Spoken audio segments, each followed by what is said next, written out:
Want to find the number one reason why your child may have plateaued or seen little to no progress so far within PT and OT and is getting further behind in their motor milestones?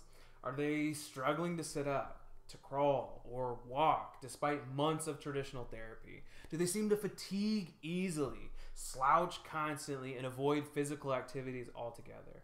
If this sounds familiar, you're absolutely not alone, because many parents are left frustrated and confused when their child's gross motor delays continue to be a challenge, even after countless therapy sessions and home exercises. And what if we told you that the root cause of your child's challenges might be something that's often overlooked by traditional pediatric therapies?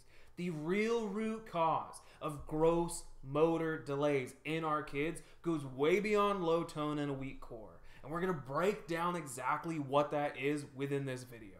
This video is for parents of children with gross motor delays who've tried traditional therapies but haven't seen lasting results and are seeking answers for their children as to why they've become plateaued or become stuck with their progress and want to learn how to get it back on track.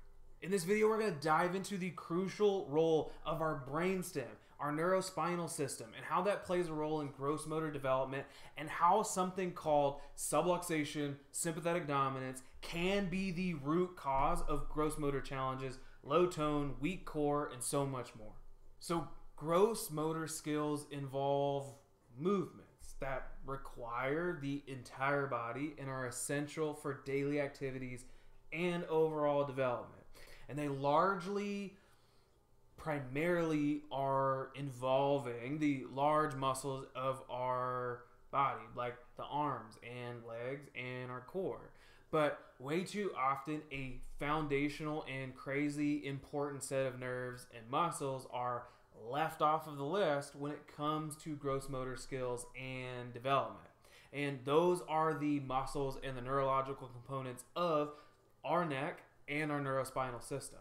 So when we talk about neurodevelopment or developmental milestones, we talk about stages. And so it starts with head and neck control for our latching, our nursing, and picking our head up when we're on tummy time.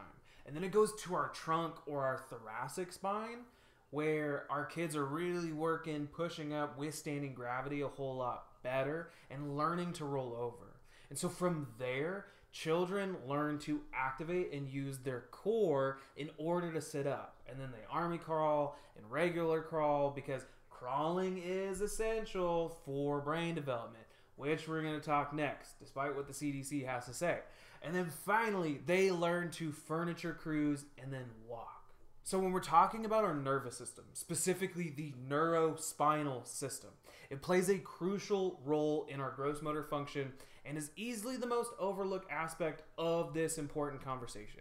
So the very first thing to develop in utero is our brainstem, is our spinal cord.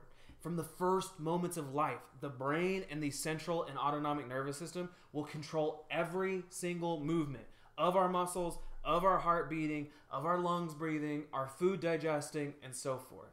Therefore, what we're trying to get to the root cause of any neuromuscular or gross motor problem, we cannot focus solely onto our muscles. We've got to address the neuro part first and foremost, and that's where PT and OT a lot of times falls short, because they can't quite access and improve the central nervous system function like chiropractic care can.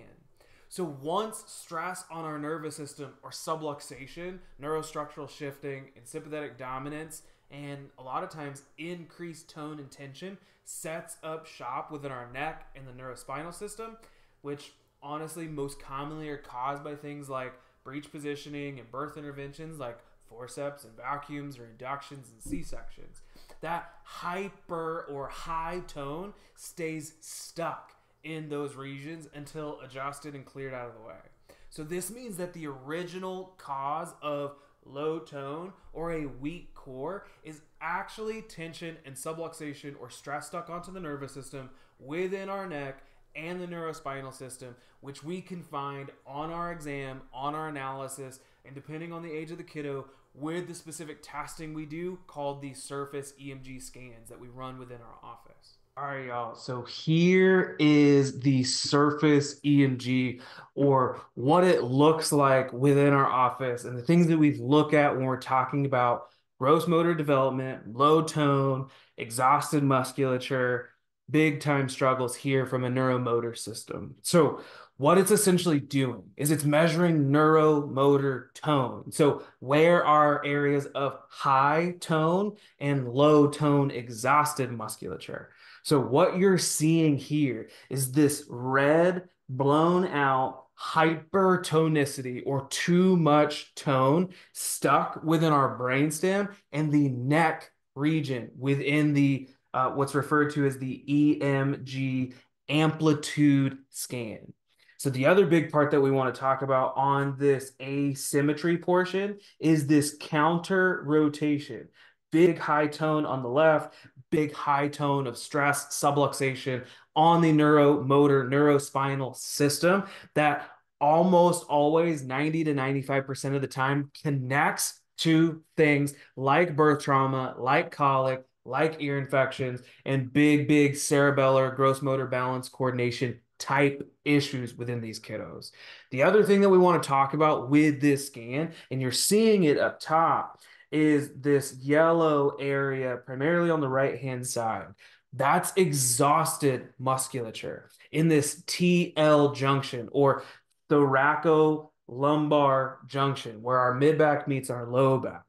This is our main center of gravity point. The other big thing that we talk about here is our adrenals live here, our diaphragm lives here. And so when we talk about stress responses being way too high or emotions being way too high, those are two big areas in the body that show up for us. One thing that's really important that I share with parents all of the time is this big one on the right-hand side is what normal looks like, where we're having a vase-shaped distribution or a pear-shaped distribution of good amounts of tone in the core, normal amounts of tone within the upper neck, and everything is balanced and within our normal limits of muscle activity. One of the big things that I always talk about within these kiddos is this pattern percentage down below and a symmetry percentage down below too. The big thing here is we're looking at above 75%. Above 75% is what we're really looking for. The pattern percentage is looking at overall neurological tone. And what shows up here with a pattern percentage being lower than 75% is big posture alterations, sometimes some balance and coordination issues, focus and concentration, and emotional control or emotional regulation. When we're talking about the symmetry, that's just comparing right and left sides, which shows up big time in how things are held on one side of our body versus the other, and also shows up really big in our fine motor, gross motor, delay type issues too, where one side of our body, opposite side of the brain is working really hard. And so one of the things that I always look at when we're talking about this with these types of issues is the level of disorganization or the level of incoordination within our neurospinal system, within the neurological system that shows up on the testing with our kids with what we do. Because then we get to measure it, we get to quantify it. It's our baseline. And that's what makes what we do so dang different. Is we can put pen to paper of, hey, here's our challenges, here's where things are struggling, quantify it, make some sense out of it, and then track it as we move forward when we're restoring the function and the balance of our neurological system.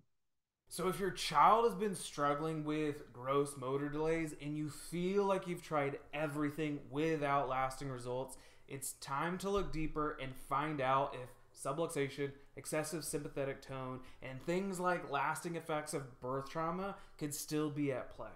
To find out how your child's gross motor function is going down to the very core, check out the link in our bio, find our website, call our office to be able to learn more about neurologically focused chiropractic care, the insight scans that we've talked about, and specifically how the EMG that we showed in this video plays a role with your kid.